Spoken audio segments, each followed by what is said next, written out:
예, 오늘 하루 뉴스 정리해보는 뉴스 인앤아웃 시간인데요. 자, 오늘도 YTN의 김영민 아나운서 나와 있습니다. 어서 오십시오. 안녕하세요. 예. 자, 오늘 어떤 얘기부터 하느냐? 여론조사 얘기부터 해야겠죠?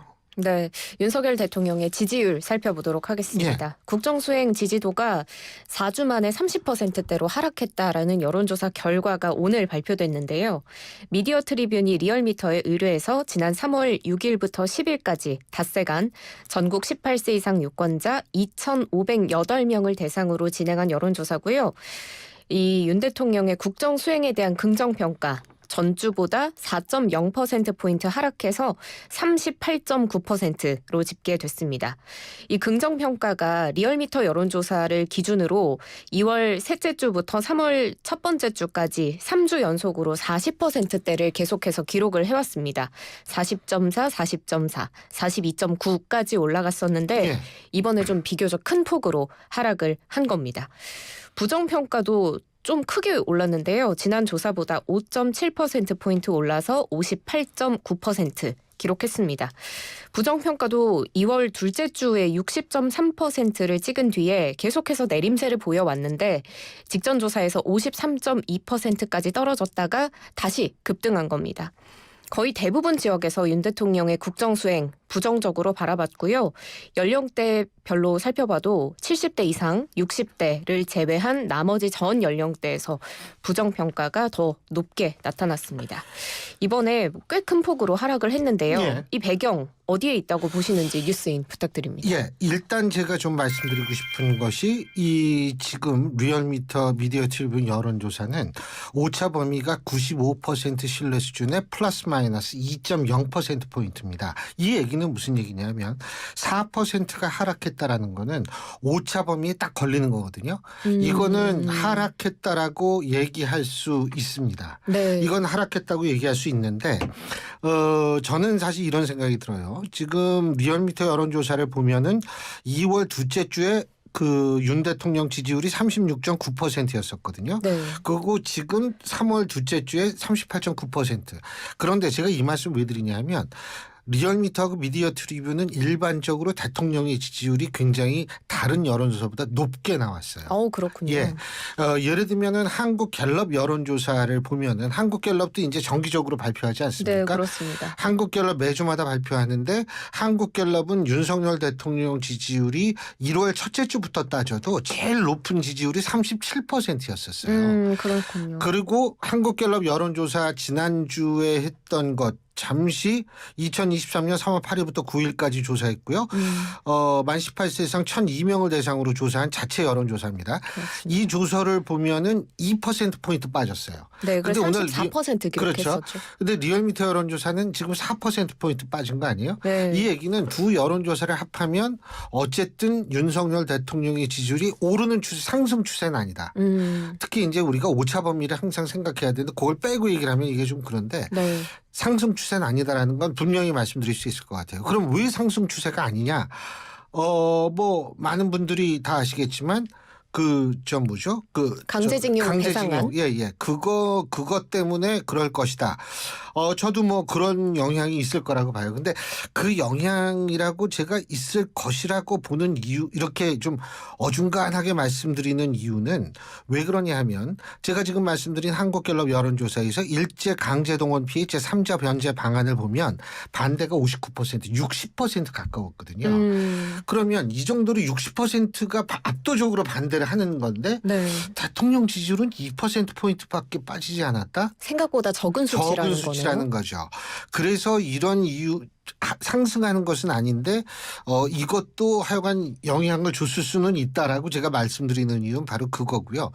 또 하나는 뭐냐면 그 전당대회가 끝났잖아요.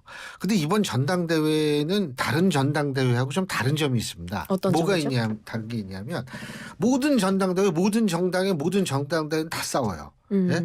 다 싸우는데 이게 고소 고발까지 이어지는 경우는 극히 드뭅니다. 그런데 이번 전당대회는 고소 고발까지 갔단 말이에요. 그렇습니다. 이걸 좋게 해석하자면 치열했다라고 표현할 수 있는데 이걸 조금 부정적으로 표현하자면 그만큼 골이 깊었다라고 볼 수도 있는 거거든요. 그러면 골이 깊으면 어떻게 되겠어요? 김기현 후보를 지지하지 않았던 40%, 정확히 얘기하면 38 콤마 몇 퍼센트 되는데 왜 그러냐면 저 황교안 후보 표는 일단은 제외하는 거니까요. 이 표들이 사실은 좀 김기현 후보가 된 거에 대해서 김기현 신임 당대표에 대해서 좀 부정적인 생각을 가져서 순간적으로 모든 면에 있어서 부정평가를 했을 가능성을 배제할 수는 없습니다. 그러니까 이 두 가지가 저는 해서 최소한도 우리가 두 여론조사 합쳐서 대통령 지지율이 상승 추세가 아니다. 이거는 정체 내지 하락 추세라고 얘기할 수밖에 없다. 이 결과는 그 두 가지 원인이 있지 않을까라는 생각을 하게 됩니다. 가장 큰 원인 두 가지로는 정부의 일제 강제동원 예. 피해 배상안에 대한 것과 그리고 이번에 전당대회가 끝나면서 그렇죠. 그 안에서 있었던 내용들이 영향을 미친 것이라고 분석을 해주셨는데요. 이에 대한 대통령실의 반응 살펴보기 전에 이제 정당 지지도 내용도 네. 간략하게 살펴보겠습니다. 정당 지지도는 국민의힘 전주보다 2.8%포인트 내려서 41.5% 기록했고요. 예. 반면에 민주당은 1.9%포인트 올라서 42.6%로 조사가 됐습니다.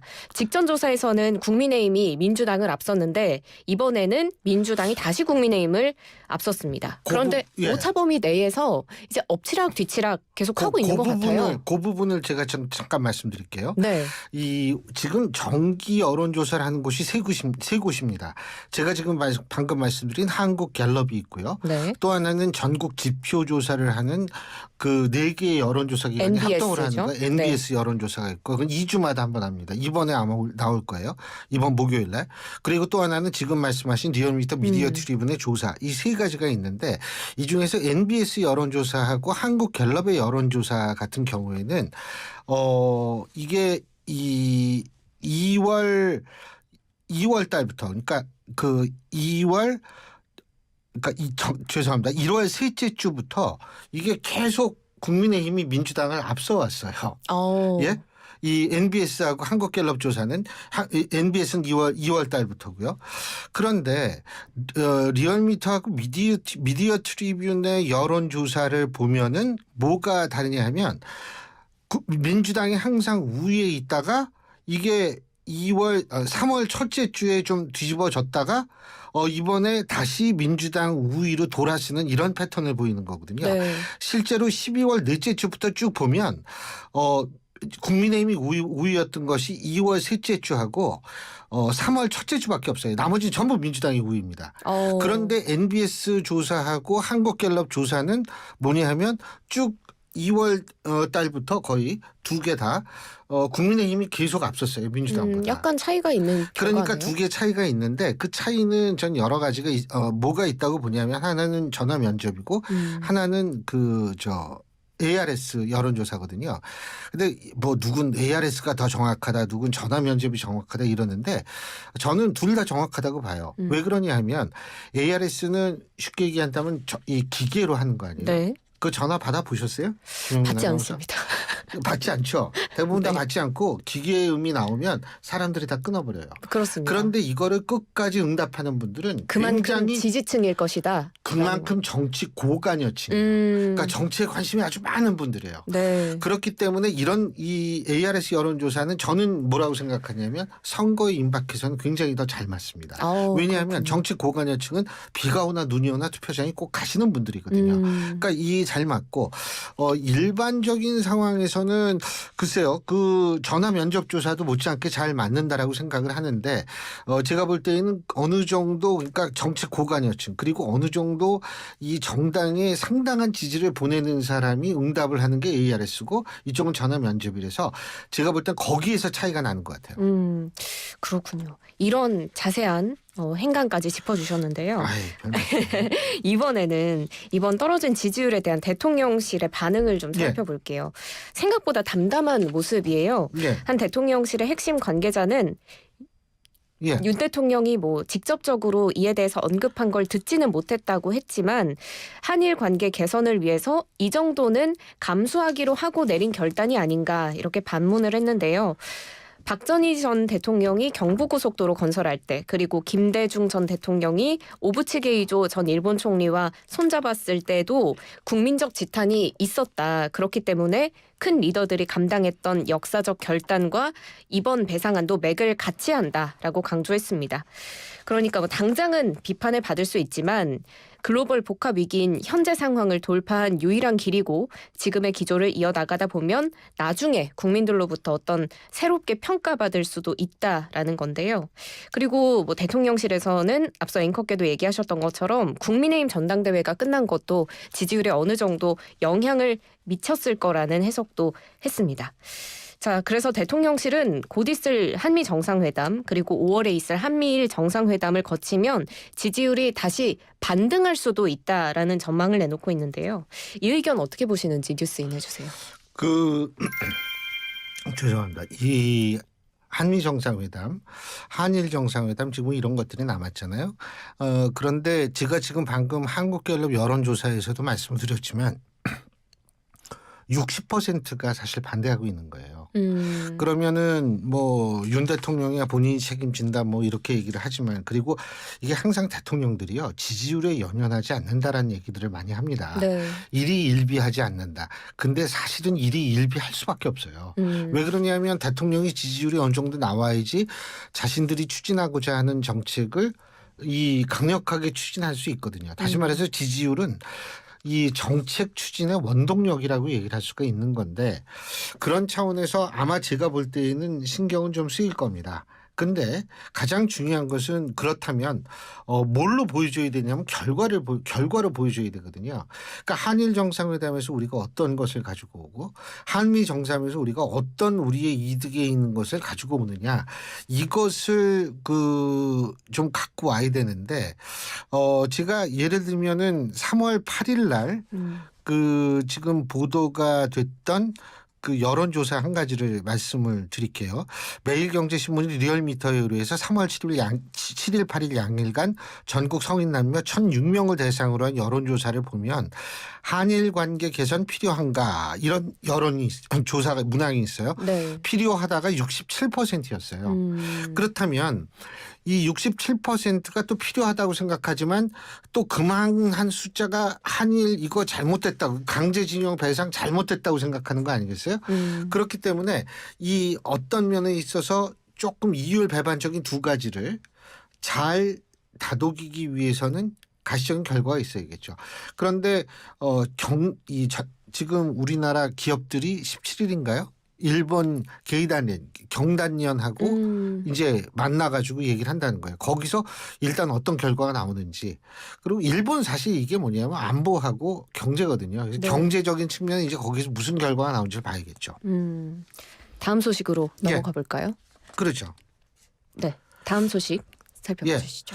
국민의힘 주요 당직 인선안을 발표를 했습니다. 저도 오늘 아침에 봤어요. 네, 그렇습니다. 김기현 지도부 첫 주요 당직 인선안이 오늘 발표가 됐는데요. 한 줄 평을 하자면 친윤 일색이다, 이런 보도들이 많기는 하더라고요. 여기에 대한 이제 많은 게 아니라 사실이죠. 의견을 좀 더 자세히 나중에 들어보도록 하고요.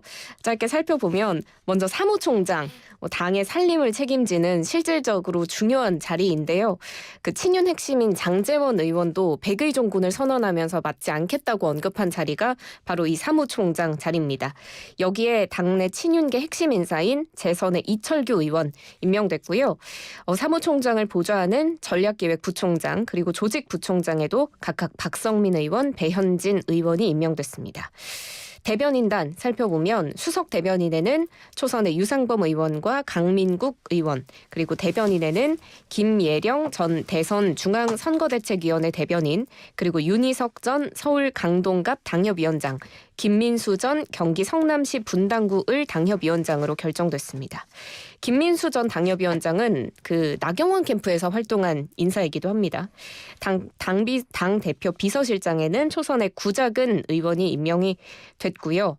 그래서 아무래도 내년 총선과 관련한 핵심 보직에는 친윤계 인사들이 전면 배치가 됐는데 그 지명직 최고위원회는 지난 대선 경선 때 유승민 후보를 지지했던 초선의 강대식 의원이 임명이 됐습니다. 이를 두고 균형 잡힌 탕평 인사다라는 평가도 있는데 한편으로는 그 친윤 일색이라는 시각을 좀 희석하려는 시도다. 그거는 이제 본인들이 그렇게 네. 평가를 한다 이렇게 받아들이시면 되죠. 그런 양측의 해석이 있더라고요. 네. 그리고 이번 전당대회에서 같이 격돌을 했던 안철수 의원이나 예. 천하람 전남 순천가 당협위원장 아니면 이준석 전 대표 측의 인사들은 아직 지도부에 합류한 인사는 없습니다. 뉴스인 해볼 텐데요. 김기현 후보가 계속해서 연포탕을 강조하지 않았습니까? 예. 이번에 연포탕 잘 끓여졌다고 보세요? 글쎄요, 뭐 제가 볼 땐 친윤 일색인데 일단은 이 말씀 좀 드려야 될 것 같아요. 안철수 의원이 국민의힘에 들어간 지 11개월밖에 안 됐어요. 네. 그러니까 안철수 의원계라고 얘기할 수 있는 분들이 사실 국민의힘에 그렇게 많지는 않을 수밖에 없다는 환경. 그리고 이준석 대표계라고 얘기를 할 수 있는 그렇게 당직을 맡을 만한 또 그런 분들의 숫자도 뭐 그렇게 많지가 않거든요. 네. 그렇기 때문에 이런 것들을 종합해 보면 사실 나머지는 그런 전부 친윤 아니냐 뭐 그렇게 볼 수도 있죠 사실은. 그리고 정권 초기고 여당이기 때문에 친윤이 많을 수는 있어요. 그래서 뭐 그런 면에 있어서는 여길 또 이런 인선을 뭐 이해할 수도 있겠습니다만 제가 좀 우려되는 것은 뭐냐면 지금 총선을 앞두고 있단 말이에요. 그럼 국민의힘도 총선에서 이기려고 할 거란 말이에요. 그 이기려고 하기 때문에 이른바 친정 체계가 아닌 직할 체제를 출범을 시켰다라는 평가가 많은데 네. 그거 직할이든 친정 체제는 그거 다 좋으니까 중요한 건 다양성을 자꾸 보여줘야 돼요. 이게 다양성을 보여주고 비판할 건 비판하고 이래야지 중도층이 움직입니다. 네. 이 중도층이라는 게 뭐냐? 스윙보터들이에요. 그렇죠. 스윙보터라는 게 왔다 갔다 한다는 거거든요. 왔다 갔다 하는 분들인데 그러니까 특정 정당이나 특정 정치인한테 충성도가 거의 없는 사람들인데 이 굉장히 많거든요. 30%가 훨씬 넘어요. 네. 그럼 이분들을 잡으려면 이 층을 잡으려면 좀 다양성을 보여줘야 되는데 물론 봐야 되겠지만 지금 친윤 일색이다 뭐 이런 얘기를 들을 정도의 인선이라고 했을 때 그 다양성을 어떻게 보여줄지는 좀 지켜봐야겠죠. 네. 근데 오늘 김기현 대표가 안철수 의원과 회동을 가지기도 했는데요. 뭐 큰 틀에서 한 식구다 이렇게 강조하는 모습도 보였고 어떤 화합의 대화들이 많이 이어지지 않았을까 추측이 됩니다. 선거 끝나고 닷새 만에 만난 거면 이제 꽤 빨리 만난 건데 그렇죠. 어떤 이야기들이 오갔을까요? 글쎄요. 뭐 요새 뭐 어제 점심에 뭐 먹고 저녁에 뭐 먹고 이런 거 물어보진 않았을 거예요. 그렇죠. 제가 볼 때는 일단은 뭐 만나서 덕담이 오갔을 거고 그리고 그 사실 안철수 의원하고 황교안 전 총리하고 또 굉장히 김기현 의원에 대한 신임 당대표에 대한 의혹을 많이 제기하지 않았습니까? 그렇죠. 그런 부분에 대해서도 아마 뭐 얘기가 좀 오갔을 수 있겠죠. 그런데 이제 제일 중요한 부분이라는 거는 뭐냐면 안철수 의원에게 모종의 하여간 계속 같이 가자고 분명히 시그널을 줬을 거예요.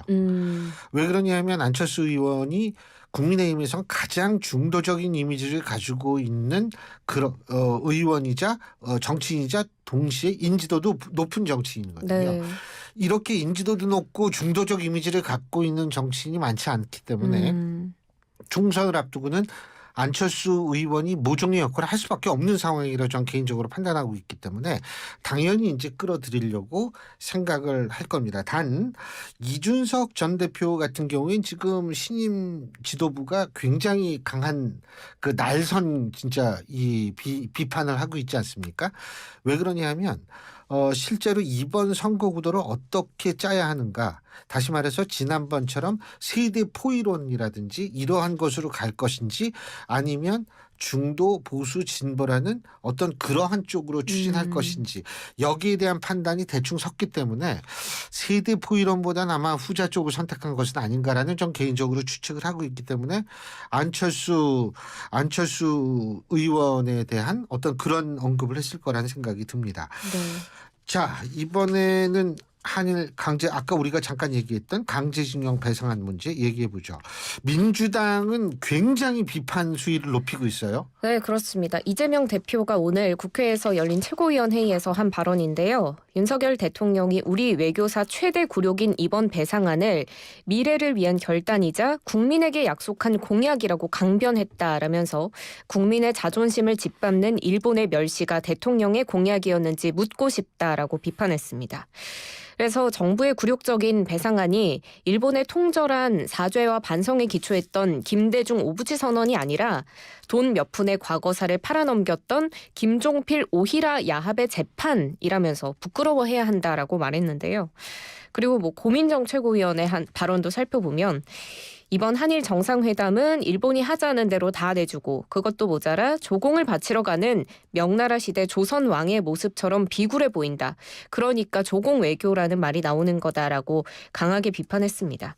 민주당이 오늘 당내에 대일 굴욕 외교 대책위원회를 꾸렸는데요. 그래서 여기에서 이제 다양한 당내 인사들이 이름을 올리는 등 좀 전방위적으로 꾸려졌습니다. 민주당은 이런 행보를 보고 정부의 배상안에 미리 흠집을 내려는 시도다 이렇게 반발하고 있고 조수진 최고위원도 민주당이 반일 선동을 해서 이재명 리스크를 덮으려 한다라고도 반발을 했거든요. 교수님께서는 민주당의 이런 움직임 어떻게 보셨는지 뉴스인 해주세요. 저는 경험적 그 전략과 그리고 현재 여론에 있는 현실적 전략이 혼합되어 있는 것이다 이렇게 보거든요. 자, 경험적에서 나온 전략이란 건 뭐냐면 그 예전에 이 위안부 합의 때요. 위안부 합의 때 2018년일 거예요.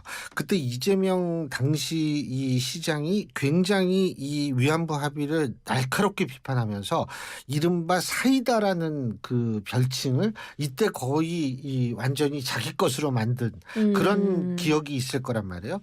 그리고 이제 이게 대일 문제라는 게 사실 일반 국민들의 분개가 가장 쉽게 일어날 수 있는 그런 소재이기도 하고요. 그래서 바로 그럼 과거에 대한 기억 분명히 있을 거고요. 또 하나는 뭐냐면 현재적 지금 위안부 이 강제징용 배상 문제 배상 해법 제안을 두고서 여론이 굉장히 안 좋지 않습니까? 그렇죠. 그럼 당연히 야당으로서는 이 문제 제기를 해야 될 것이라고 생각해서 이 두 가지가 섞여서 아마 지금 이렇게 네. 얘기가 나올 것 같은데 단 한 가지 뭐냐면 이게 과하면은 굉장히 또 역풍도 불 수 있음을 아마 민주당 의원도 잘 알고 있을 거예요. 이완용 문구가 들어간 그런 현수막에 대한 어떤 이 문구를 이제 그 중앙당에서 이제 추천을 했을 때 의원들이 그것을 거부하는 의원들도 있었다라는 얘기가 있는 것을 보면 그런 분위기는 분명히 있을 것 같은데 어쨌든 이 두 가지 때문에 저는 그렇다고 보고요. 그래서 국민의힘 입장은 어떻게 되죠, 근데? 네, 국민의힘 입장을 살펴보면 예. 이번 배상안이 거의 한일 청구권 협정과 대법원의 판결을 모두 충족할 수 있는 유일한 방안이라고 하는데요. 주호영 원내대표의 발언입니다. 그리고 이 방안이 결코 종착역이 아니다. 윤 대통령과 기시다 후미오 일본 총리가 정상회담을 해서 일본 정부로부터 이에 상응하는 조치를 얻어낼 계획이라고 했는데요. 예. 그러니까 이제 조만간 열리는 한일 정상회담에서 더 발전적이고 적극적인 일본의 호응을 기대해봐야 되는데 과연 일본이 여기에 응할지 뉴스인 해주세요. 지금 일본 내에서 얘기가 나오는 것이 뭐냐면 2015년 한일 위안부 합의 당시 외무상이 누구냐? 바로 기시다 총리였다는 거예요. 그렇기 때문에 기시다 총리가 당시에 외무상으로 한일 위안부 합의를 했는데 이게 이제 나중에 일본 측의 입장입니다. 이건 제 얘기가 아니에요. 일본 측은 이것이 뒤집어졌다라는 생각을 한다는 거죠. 그렇기 때문에 기시다 총리가 다시 사죄 표명을 해서 미래 지향을 내세운다 하더라도 이것이 미래에 또다시 부정이 된다라고 했을 때에는 당신은 끝난다라는 얘기가 일본 내에서 나온다는 거예요. 그러니까 기시다 총리 입장에서 볼 때에는 과거의 경험이 그런 게 있고 그런 얘기가 나오니까 상당히 소극적으로 나올 수밖에는 없는 상황이다라는 말씀을 드릴 수 있고요. 그리고 어쨌든 뭐 제가 아까 말씀드린 경제적 분야에는 이제 그 우리나라에서 삼성이라든지 SK라든지 이런 총수들이 가고 그래서 뭐 일본 경당령 관계자들을 만나서 어떤 뭔가는 도출이 될 거예요. 수출 규제라든지 이런 거는 해제가 되고 뭔가는 될 것 같고 가장 중요한 거 또 하나 중요한 게 안보인데 안보는 일본하고 우리하고 단독으로 하는 게 아니고 한미일이라는 삼각 관계 속에서 이루어지는 네. 거고 그리고 미국에 있어서의 동아시아 구상에서 이루어지는 거고 인도태평양 전략에서 이루어지는 것이기 때문에 제가 볼 때는 이거는 당장은 어떤 가시적인 결과가 나오기는 힘들겠지만 지소미아 정도는 나오겠죠. 근데 더 이상의 것은 이제 미국 가잖아요. 대통령이 미국 가서 한미 정상 국빈 방문하지 않습니까? 그렇습니다. 국빈 방문 미국에서 1년에 2차례밖에 안 해줘요. 우리한테 2차례 아니게 전 세계에서. 네. 그렇기 때문에 국빈 방문을 하면 미국도 뭔가를 줄 가능성이 있어요. 그때까지 우리가 차분히 기다려서 좀 뭐 어떤 결과가 있는가를 좀 기다려볼 필요가 있다고 생각합니다. 예, 오늘 말씀 여기까지 듣죠. 오늘 수고하셨습니다. 고맙습니다. 수고하셨습니다. 예, 지금까지 YTN의 김영민 아나운서였습니다.